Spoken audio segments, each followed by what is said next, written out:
New dad. We got new dad here, Matt McDonald. Yeah, Congratulations. 3 weeks. What's the baby's name? Mason. Mason? He's a little fellow. Now he's almost 9 pounds. So he's grown quick, but when he was born, he was just 6.5 pounds and 19.5 inches or something. Already like that. added 50% of weight in 3 weeks. Pretty good.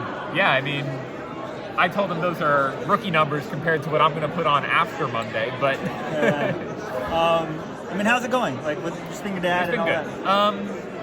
I've been obviously pretty tired the past 3 weeks, but luckily most of the training for a marathon happens before 3 weeks before the race. So I got incredibly fit for the trials in February. Then, the heat of Orlando and some of the tactics some of the other guys used really blew me up. So I didn't have the race I wanted there, but there was a lot of fitness before that, and I feel like it was pretty quick to tap back into that once I got back up to Boston. And the key change was switching it up from doing all like fast, flat stuff for Orlando to getting back on the hills here. So I feel like I've been running hills constantly for the past 10 weeks. Yeah, you're in Boston. Do you just go out on the course and like run the downhills, or what do you do? Run the uphills? How do you? We have a loop, which is actually right by like mile 16 of the race, but it makes the Newton Hills look like molehills. Make it look like what? The Newton Hills look like molehills. Oh, wow. Like this loop, it's like 5 miles around, and it is brutal, like excruciatingly hilly. And we go there once or twice a week, and you work the uphills. You're lucky to run 5:30 pace, and then the downhills work on turning it over, running 4:30 pace, and just doing long interval workouts and tempo efforts on that loop really prepares you for Boston. On my recovery runs, then I go and run the Newton Hills. So. Wow, so you're really ready. I hope so. Did you do the I'm same ready thing for last hills. year or what? Yeah. Last year was even a little better because Boston was the focus as soon as the year started, so I didn't have this competing, getting ready for the trials, and then quickly turning it around for this.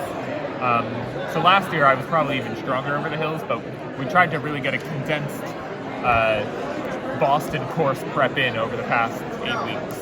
How would you compare your fitness now to, say, last year, or the trials even? Fitness-wise, I'm definitely fit. I will be the first to admit I'm not as fit as last year, or as fit as I was at the trials. Before the trials, I was doing some of the best workouts of my life. Like really 20-mile runs averaging marathon pace, which I know sometimes we see guys post on Strava, like similar efforts all the time, but that's not the kind of workout I've typically been able to do week in, week out. So the fact that I was able to get out there and do those workouts was phenomenal. That said, I had to recover from that race, and then I got the flu since then. So training has not been flawless since then, but it's still been very good. You talked about the tactics of the trials. Do you mean like Zach just pushing the pace, or what do you mean by that? Yeah, Zach pushing the pace. I mean, I go back and forth on this a lot, right? Like, obviously, I was there to try and make a team. That was the goal. I'm still being optimistic. The team came from people that went with Zach's move at, mile 6 or whatever. So going with that move was clearly the right decision because that's where all the Olympians came from.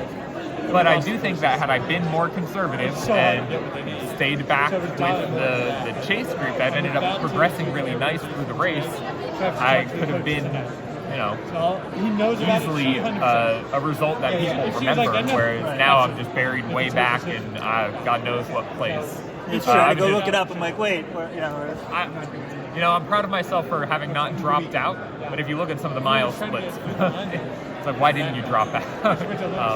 But I've never dropped out of a marathon, and I didn't want to start at the Olympic trials, All right, well, good luck. Thank you very much. You got a kid to run for. Maybe that can inspire you otherwise. So. It definitely has inspired the past 3 weeks of preparation. I mean, your life, it's changed, right? Like, I only got a 3-year-old, but until you have one, you can't explain it, right? Exactly. I thought I was prepared for it, but it's totally, like, he keeps me awake all night, and yet when I hold him, it's like, that's all I want to be doing. It's worth it. So, yeah. All right, good luck. Thank you very much.